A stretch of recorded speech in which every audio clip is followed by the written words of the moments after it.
हेंथा नङा। जों बयबो बुङो गावनि बिमा रावजों फरायहोनो थाखाय सरकारा हाबाफारि लानो नांगौ होननानै दाबि दावा खालामनायनि गेजेरावबो सरकारा दिनैहालागै बेबादि हाबाफारिखौ बिथांमोना उथायना लायाखै।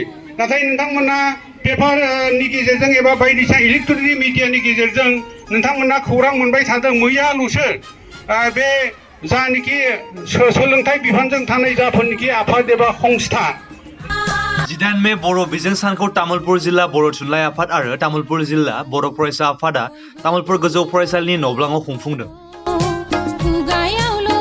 गिबि हाबाफारि बायदियै बर' थुनलाइ आफादनि गोथार फिरफिलाखौ बिरहोयो तामुलपुर जिल्ला बर' थुनलाइ आफादनि आफादगिरि खनिन्द्र नार्जी बिथाङा। मुंख्लंफोरनो बिबार बावजेनो तामुलपुर जिल्ला बर' फरायसा आफादनि आफादगिरि बानेश्वर नार्जारी बिथाङा। बे हाबाफारिजोंनो लोब्बा लाखिनानै तामुलपुर जिल्ला बर' थुनलाइ आफादनि आफादगिरि खनिन्द्र नार्जी बिथांनि आफाद सामलायनायाव गेवलां मेलाव गाहाय आलासि महरै बिबुंथि होयो बर' थुनलाइ आफादनि नेहाथारि बिनय कुमार स्वर्गियारि आरो दुलाराय बर' फरायसा आफादनि लोगो नेहाथारि दिनेश ब्रह्म बिथाङा।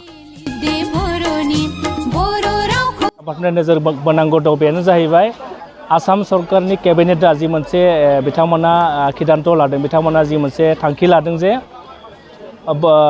बिमा राव बिजोंनि फरायसालिफोराव क्लास 6 निफ्राय सानखान्थि आरो बिगियान आयदाखौ बिमा रावनि सोलाय इंराजि बिजोङाव बिथांमोना फोरोंनायनि साखाफा खालामदों।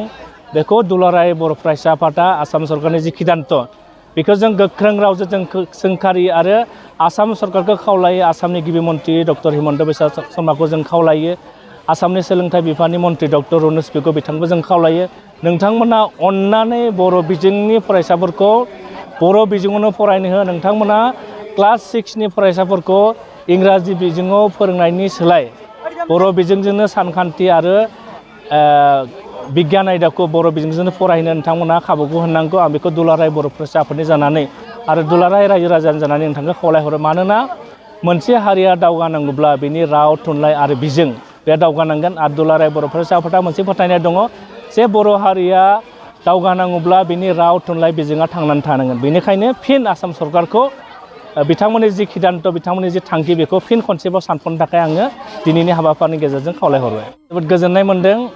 दिनै बर' बिजों सान 1923 मायथाइनि 18 मे अर्थात दिनैनि खालारावनो बर' बिजोङा बर' रावा बिजों महरै गुदि फरायसालि गायसनजादोंमोन आरो फैयै फैयै जोंनि बिजोङा दिनैनि खालाराव 60 बोसोर जाफैबाय।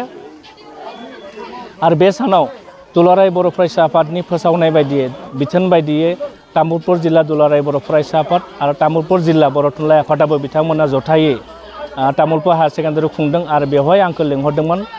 फैनानै जोबोद गोजोननाय मोन्दों।